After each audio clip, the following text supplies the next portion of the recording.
ان میں سے ایک کے ہاتھ میں لالٹین تھی۔ چاروں کے چہروں پہ شیطانی مسکراہٹ رقص کر رہی تھی۔ وہ ابھی بھی اپنی جگہ سے اٹھ کر ایک قدم بھی آگے نہ بڑھ پائی تھی کہ ان میں سے ایک برق رفتاری سے اس کی طرف بڑھا، جبکہ باقی پیچھے ہی کھڑے اس کی بے بسی کا تماشا دیکھنا چاہتے تھے۔ اسے اپنے ہاتھوں اور پاؤں سے جان نکلتی محسوس ہوئی۔ ایسی کوئی بات تو اس کے وہم و گمان میں بھی نہیں تھی۔ اسے ایسا لگا کہ وہ نہ ایک قدم آگے بڑھا سکتی ہے، نہ چیخ کر اسے آواز دے سکتی ہے۔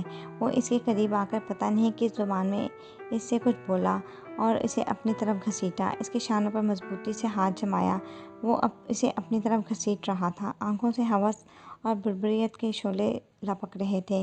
اس نے پوری طاقت صرف کر کے خود کو اس کی گرفت سے چھڑانا چاہا، مگر اس کی آہنی گرفت کے آگے اس کی کوشش کوئی معنی نہیں رکھتی تھی۔ پتہ نہیں کہاں سے اتنی طاقت آ گئی کہ وہ بے اختیار بلند آواز میں چیخی، ہارون، ہارون بچاؤ! دور دور تک اس کی چیخیں گونج رہی تھیں، ساتھ ساتھ خود کو اس کی گرفت سے چھڑانے کی بھی کوشش کر رہی تھی۔ وہ جو پانی بھر کر واپس آنے کے لیے مڑا ہی تھا، اس کی چیخوں پر بری طرح بوکھلایا۔ پانی کا کین ہاتھ سے چھوڑ کر وہ بھاگتا ہوا اوپر چڑھنے لگا۔ جاتے وقت جو راستہ اس نے 5 منٹ میں طے کیا تھا، صرف چند سیکنڈز میں عبور کر کے وہ اوپر آیا تو یہاں کا منظر دیکھ کر اس کا خون کھول اٹھا۔ تیز قدموں سے وہ اس طرف بڑھا تو اس حبشی نے آئلہ کو چھوڑ دیا، یوں جیسے تم سے ابھی بات کریں گے پہلے اس سے نپٹ لیں۔ اس کے بعد ایک دم چھوڑ دینے سے وہ زمین پر گر پڑی، مگر اس وقت ایسی چوٹ ووٹ کی طرف دھیان دیے بغیر وہ فوراً ہی کھڑی ہوئی۔ ساتھ ہی وہ کھڑا نظر آیا تو وہ بھاگ کر اس کے پیچھے آ گئی اور اس کے پیچھے چھپ کر کھڑی ہو گئی۔ وہ چاروں اپنے لمبے مضبوط ڈی ڈول کے ساتھ کھڑے جیسے اس کا مذاق اڑا رہے تھے کہ آؤ، اگر ہمت ہے تو ہم سے مقابلہ کرو۔ اپنی قمیض مضبوطی سے پکڑ کر کھڑی آئلہ کو اس نے جھٹکے سے دور ہٹایا۔ اپنے اتنی بے دردی سے جھٹکے جانے پر اس کے سوئے ہوئے حواس جیسے جاگ اٹھے۔ اسے ایسا لگا ابھی وہ ان لوگوں کے حوالے کر کے ہاتھ جھاڑ کر یہاں سے چلا جائے گا۔ اسے آخر کیا ضرورت پڑی ہے اس کی خاطر اپنی جان کو خطرے میں ڈالنے کی؟ ان کا آپس میں نہ کوئی خونی رشتہ ہے نہ جذباتی۔ ایک ایسی لڑکی جسے اس نے ترس کھا کر اپنے پاس پناہ دی تھی، اس قابل تو نہیں ہو سکتی کہ اس کی خاطر وہ جان پر کھل جائے۔ ہاں، یہ کوئی فلمی سچویشن بھی نہیں کہ ہیرو ہیروئن کو بچانے کے لیے خاطر 10-20 غنڈوں کو جہنم واصل کر دے۔ وہ ان میں سے کسی کی بھی طرف نظر ڈالے بغیر اندھا دھند بھاگنے لگی۔ اتنی بے وقت نہیں ہوں کہ مال غنیمت کی طرح مجھے تقسیم کیا جائے۔ وہ اپنی تمام تر طاقت بروئے کار لا کر بھاگ رہی تھی۔ اس کے کان اس وقت کوئی آواز نہیں سن رہے تھے۔ اسے نہیں پتا تھا وہ لوگ آپس میں کیا باتیں کر رہے ہیں یا نہیں۔ اسے خود کو بچانا تھا ہر قیمت پر 2-3 مرتبہ ٹھوکر کھا کر گر گئی، مگر اس نے پرواہ نہ کی۔ بھاگتے بھاگتے وہ پتہ نہیں کتنی دور آ گئی تھی۔ اونچا نیچا پتھریلا راستہ اسے جگہ جگہ سے زخمی کر گیا تھا۔ پاؤں شل ہو گئے تھے، سانس پھول گیا تھا۔ اسے ایسا لگا کہ اب وہ مزید ایک قدم بھی نہیں چل سکتی۔ بمشکل خود کو سنبھالتی وہ ایک اونچے سے ٹیلے کے پیچھے چھپ کر بیٹھ گئی۔ بڑی شدتوں کے ساتھ اپنے رب کو پکارنے لگی، یا اللہ، عزت سے بڑی کوئی چیز نہیں، مجھے بچا لے ان درندوں سے، میرے گناہ معاف فرما دے۔ وہ سانس تک رو کر بیٹھی ہوئی تھی۔ پھر وہیں بیٹھے بیٹھے اس نے بہت سی انسانی چیخوں کی آوازیں سنیں۔ 2-4 فائر بھی ہوئے۔ سناٹے کو چیرتی تمام آوازیں وہ بخوبی سن رہی تھی۔ کیا وہ مجھے چھوڑ کر نہیں گیا؟ کیا وہ میری عزت اور آبرو بچانے کے لیے رک گیا؟ اس نے ایک لمحے کو سوچا، مگر پھر مایوسی میں گھر گئی۔ اس بات کا فیصلہ کیسے ہو کہ کون فاتح رہا اور کون مفتوح؟ اگر وہ رک بھی گیا ہے مگر ان سے ہار گیا تو کیا ہوگا؟ پھر کچھ چیخوں کی آواز آئی اور اس کے بعد گہرا سکوت چھا گیا۔ ایسا لگ رہا تھا یہاں اس ویرانے میں اس کے سوا اور کوئی نہیں۔ کتنی عجیب بات تھی، وہ کچھ دیر پہلے اس جگہ کی ویرانی سے ڈر رہی تھی اور اب یہ ویرانی اور سناٹا اسے بالکل بھی نہیں ڈرا رہا تھا۔ اس نے اپنے پاس قدموں کی آہٹ سنی تو پتہ چلا کہ ابھی امتحان ختم نہیں ہونے پایا۔ نہیں، میں اس کھائی میں خود گر کر اپنی جان دے دوں گی، مگر یہ رسوائی ہرگز برداشت نہیں کروں گی۔ وہ ایک فیصلہ کر کے کھڑی ہوئی اور آنے والے کی طرف دیکھے بغیر بھاگ کر آگے بڑھنا چاہا تو ہارون نے اس کا بازو دبوچ کر اسے روک لیا اور اگلے ہی لمحے بغیر اسے سنبھلنے کا موقع دیے ایک بھرپور زوردار تھپڑ اس کے منہ پر دے مارا۔ جب میں نے منع کیا تھا کہ تم گاڑی سے نہیں اترو گی، بولو، جواب دو، کیوں اتری؟ وہ جیسے بالکل آؤٹ آف کنٹرول ہو رہا تھا، اپنی سرخ شعلے برساتی نگاہوں سے اسے گھورتا وہ غصے سے پاگل ہو رہا تھا۔ تمہاری سمجھ میں کسی کی بات نہیں آتی، صرف تمہاری وجہ سے رات کے سفر کرنے کے لیے میں ڈر رہا تھا، مگر تم ایک بے حس لڑکی ہو جسے نہ اپنی جان کی پرواہ ہے نہ دوسروں کی۔ وہ بری طرح اس وقت چیخ رہا تھا۔ اسے اتنے شدید غصے میں اس نے اس سے پہلے کبھی نہیں دیکھا تھا۔ اتنی دیر کی اعصاب شکن صورتحال سے بالکل نڈھال ہو چکی تھی۔ وہ اس پر چیختا اور اسے جھنجھوڑ رہا تھا۔ وہ بے اختیار آگے بڑھی اور اس کے بازو پر سر ٹکاتی پھوٹ پھوٹ کر رونے لگی تو وہ ایک دم چپ سا ہو گیا۔ اس نے نہ تسلی دی، نہ برا بھلا کہا، نہ رونے سے منع کیا اور نہ ہی اپنے بازو پر رکھا اس کا سر ہٹایا۔ وہ بس خاموش کھڑا تھا۔ وہ پتہ نہیں کتنی دیر تک روتی رہی۔ رونے کی شدت میں کمی آئی اور صرف سسکیاں کی آواز آنے لگی۔ وہ تب بھی خاموش کھڑا رہا۔ اسے شاید خود ہی اپنی اس بے اختیار کیفیت کا احساس ہوا تو فوراً پیچھے ہٹ گئی، ایک نظر اس پر اور ایک اس کی بھیگی آستین پر ڈالا اور اس کا ہاتھ پکڑ کر تیز قدموں سے واپس اسی راستے کی طرف جانے لگا۔ وہ اس کے ساتھ گھسیٹتی ہوئی جا رہی تھی، اس کے وجود کا سارا بوجھ جیسے اسی نے اٹھایا ہو۔ وہ صرف گھسیٹ رہی تھی۔ پتھر پہ اڑا دوپٹہ اس نے جھک کر اٹھایا اور بڑی ملامت کرتی نظروں سے اس کی طرف دیکھتے ہوئے اس کو پکڑایا۔ وہ اس کی نظروں سے کٹ کر رہ گئی۔ سر جھکا کر دوپٹہ اس کے ہاتھ سے لیا اور اچھی طرح اپنے گرد لپیٹ لیا۔ کچھ اور آگے بڑھے تو سامنے وہ چاروں زخمی زمین پر پڑے تھے۔ تین شاید بے ہوش تھے اور ایک ہوش حواس میں پڑا چیخ رہا تھا کہ اس کی مدد کی درخواست کر رہا تھا۔ ان چاروں پر ایک نظر ڈال کر وہ آگے بڑھ گیا، جیپ کا دروازہ کھول کر اسے اندر دھکا دیا اور خود واپس اپنی طرف چلا گیا۔ وہ سر جھکا کر اپنے آنسو پینے کی کوشش کرنے لگی۔ پتہ نہیں یوں ہی بیٹھے کتنی دیر گزر گئی۔ جب جیپ سٹارٹ ہونے پر اس نے اپنا سر جھکا اٹھایا۔ وہ پہلے سے بھی زیادہ تیز رفتاری سے اب جیپ چلا رہا تھا۔ کبھی کبھی تو ایسے لگنے لگتا جیسے ابھی جیپ کا ایکسیڈنٹ ہو جائے گا۔ اچانک اس کی نظر ہارون کی خون میں بھیگی آستین پر پڑی تو وہ جھجک کر اس سے بولی، آپ کا ہاتھ زخمی ہے، اس پر بینڈیج کر لیں۔ اس نے شاید اس کی آواز سنی ہی نہیں تھی، اس لیے اسی رفتار سے جیپ دوڑاتا رہا۔ چند سیکنڈ کے جواب کا انتظار کرنے کے بعد اس نے اس کے بازو پر ہاتھ رکھتے ہوئے بولی، آپ کے ہاتھ سے بہت زیادہ خون بہہ رہا ہے، جیپ روک کر اس کی مرہم پٹی کر لیں۔ وہ اس کا ہاتھ جھٹکتا ہوا پھنکارا، تم اگر مجھ سے بات نہ کرو تو تمہارا بہت احسان ہوگا۔ وہ اس رد عمل پر چپ ہو کر بیٹھ گئی، مگر نظریں بدستور اس کے خون میں لت پت ہاتھ پر تھیں۔ اسے معلوم تھا کہ یہاں اس کے پیروں کے پاس پڑے بیگ میں دیگر سامان کے ساتھ فرسٹ ایڈ باکس بھی ہے۔ وہ تیزی سے جھکی اور بیگ کھول کر اس میں سے فرسٹ ایڈ باکس نکال لیا۔ وہ اس تمام کارروائی سے لا تعلق ہوا سے باتیں کر رہا تھا۔ باکس سے کاٹن نکال کر اس نے ہارون کے ہاتھ پر اپنا ہاتھ رکھا ہی تھا کہ وہ ایک جھٹکے سے جیپ روک کر اس سے بولا، اگر اب تم نے مجھ سے بات کی یا میرے قریب آنے کی کوشش کی تو میں تمہیں قتل کر دوں گا۔ وہ غرایا تھا۔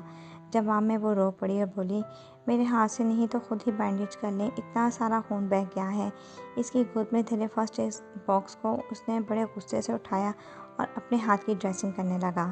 وہ آنسو برساتی اس کی طرف دیکھ رہی تھی۔ بازو پر پٹی باندھ کر اس نے جیپ دوبارہ سٹارٹ کر دی۔ بھلا کا اسٹیمنا تھا اس میں۔ اپنے زخمی ہاتھ پر پٹی باندھے وہ بغیر کسی تکلیف کا اظہار کیے جیپ معمول کے مطابق چلا رہا تھا۔ آئلہ نے 2-4 بار سر اٹھا کر اس کی طرف دیکھا مگر وہ شاید اس وقت اس کی شکل دیکھنے کا بھی روادار نہ تھا۔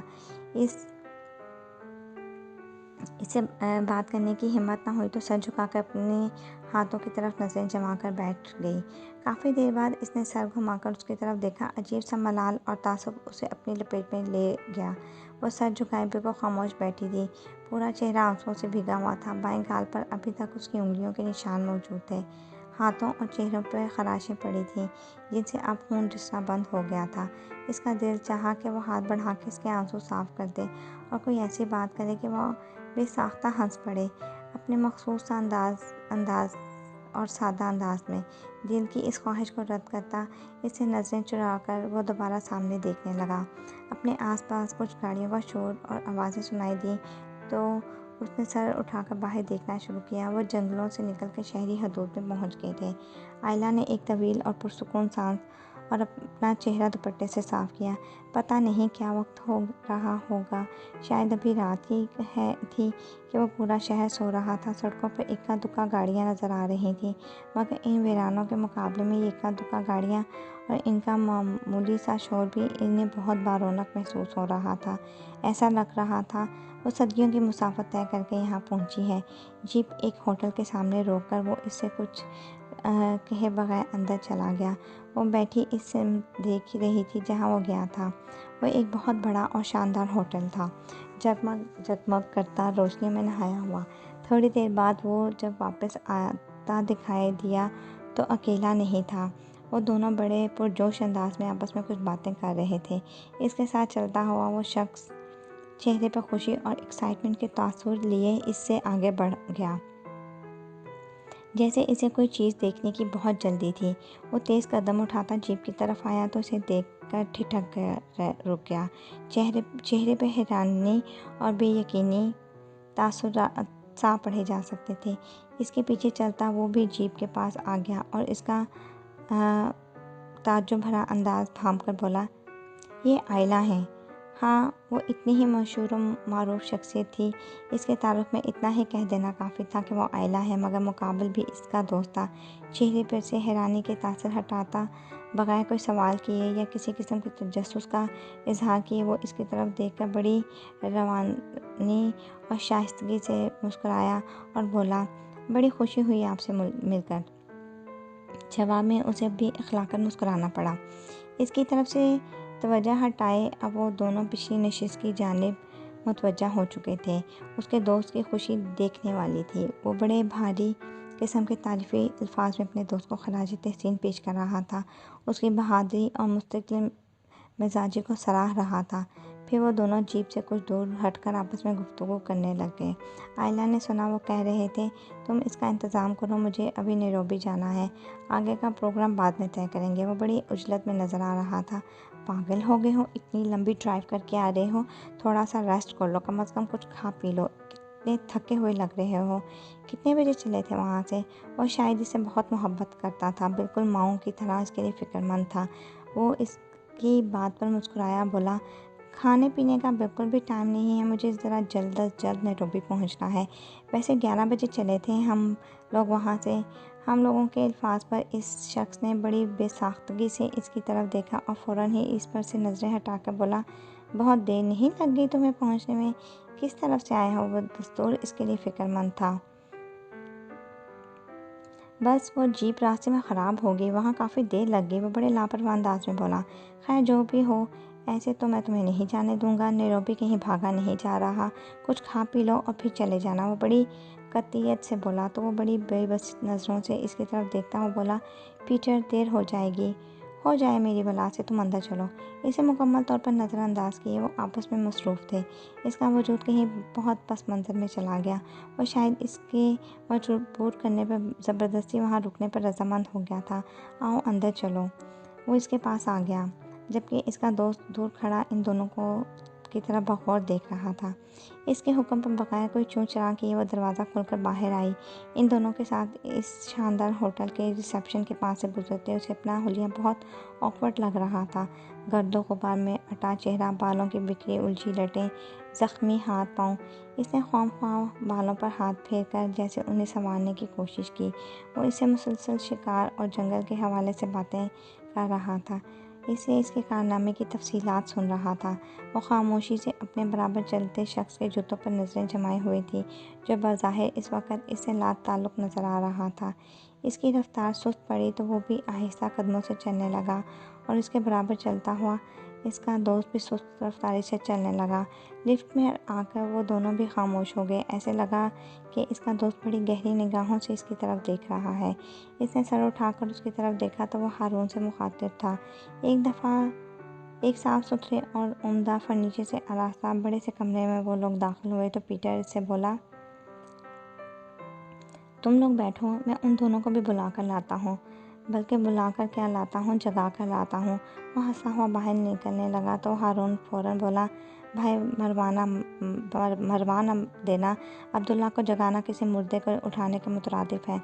کبھی ہم یہیں بیٹھے رہ جائیں۔ وہ بڑے اچھے موڈ کے ساتھ ہنستے ہوئے اس سے بولا تو وہ کہا لگا کر باہر نکل گیا، بیٹھ جاؤ۔ اس کی آواز پر عائلہ نے اس کی طرف دیکھا تو بڑے بے تکلفانہ انداز میں بستر پر نیم دراز اسے ہی دیکھ رہا تھا۔ وہ خاموشی سے صوفے پر ٹیک تو گئی تو وہ ایک نظر اس پر ڈال کر کھڑا ہو گیا۔ وارڈروب کھول کر اس نے کپڑے نکال کر باتھ روم میں گھس گیا۔ اس وقت پیٹر دروازہ کھول کر اندر آ گیا اور اسے تنہا بیٹھا دیکھ کر پوچھا، ہارون کہاں ہے؟ وہ شاید نہا رہے ہیں۔ اس نے مختصر سا جواب دے کر دوبارہ کمرے کا انٹیریئر دیکھنا شروع کیا تو وہ اس کے سامنے والے صوفے میں بیٹھا اور بولا، آپ بھی فریش ہو جائیں، ابھی آپ کو اپنے باقی دونوں دوستوں سے ملوائیں گے۔ ہمارا 4 دوستوں کا گروپ ہے۔ میں، ہارون تو خیر بچپن کے دوست ہیں، عبداللہ اور مائیکل سے ہماری دوستی شکار کے حوالے سے اتفاقاً ایک جنگل میں ہوئی۔ بڑی عجیب دوستی ہے ہماری۔ پورا سال ہم لوگ ایک دوسرے سے نہیں ملتے کہ سب کے الگ الگ دیسوں کے باسی ہیں، مگر ہمارے درمیان یہ خاموش معاہدہ ہے کہ سال کے ان دنوں میں ہم آپس میں ملتے ہیں اور شکار کھیلتے ہیں، باقی سارا سال صرف ایک دوسرے سے فون پر یا انٹرنیٹ کے ذریعے رابطہ رہتا ہے۔ وہ بڑے دوستانہ انداز سے اسے باتیں کر رہا تھا۔ انداز میں بے حد شائستگی اور مخاطب کے لیے احترام موجود تھا۔ وہ تولیے سے سر رگڑتا باہر نکلا تو پیٹر سے مخاطب ہوا، اب اگر روک ہی لیا ہے تو جلدی سے کچھ کھانے پینے کا ہی انتظام کر دو، بڑی زبردست بھوک لگ رہی ہے۔ وہ ہنستا ہوا کھڑا ہوا، بڑا احسان کیا میرے اوپر رک کر، ایک تو تمہاری محبت میں بول رہا تھا، پوچھو ان دونوں سے اتنے دنوں چرچ جا کر کتنی مرتبہ تمہاری زندہ اور سلامت واپسی کے لیے دعائیں مانگی ہیں، جواب میں یہ صلہ مل رہا ہے۔ عائلہ خاموشی سے محبت کا یہ مظاہرہ دیکھ رہی تھی۔ وہ باہر نکل گیا تو ہارون ڈریسنگ ٹیبل کے آگے کھڑا ہو کر بال بنانے لگا۔ میرا خیال ہے کہ آپ بھی مراقبے سے نکل آئیں اور منہ ہاتھ دھو لیجئے، شیشے میں سے دیکھتا ہوا وہ بولا تو اسے بھی اپنے بے تکے حلیے کا خیال آیا۔ خاموشی سے کھڑی ہو کر باتھ روم کی طرف چلی گئی۔ ایک عجیب سی جھجک دیوار سی دونوں کے بیچ میں کھڑی ہو گئی تھی۔ وہ جو اسے بڑی بے تکلفی سے باتیں کرنے لگی تھی، اب اسے بات کرنے ایک عجیب سی جھجک حائل ہو گئی تھی۔